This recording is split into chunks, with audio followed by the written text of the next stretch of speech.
Hello, तर मी केली होती करेला फ्राय. मस्त अशी कुरकुरीत करेला फ्राय केलेली, अजिबात कडू लागत नाही. अशा प्रकारे केलात तर त्यासाठी 4 करेले घेतलेली, त्याला ना गोलमध्ये अशी कापून घेतली आणि त्यामधच्या बिया काढायच्या आणि त्याला 1 तास असं मीठ लावून ठेवायचं.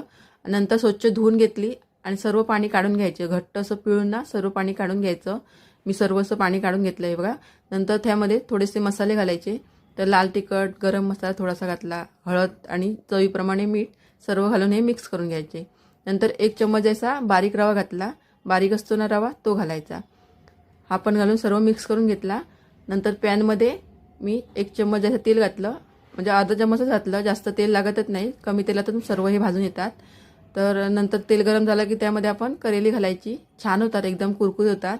आणि सर्व हे मिक्स करून घ्यायचं तेलामध्ये आणि त्यावर ना बारीक गॅस ठेवायचा आणि त्यावर ढाकण ठेवून आपण 5 मिनिटं शिजू द्यायचं. मध्ये मध्ये चेक करायची. हे बघा, छान झाली आहे, एकदम शिजून आली, एकदम कुरकुरीत झाली आहे.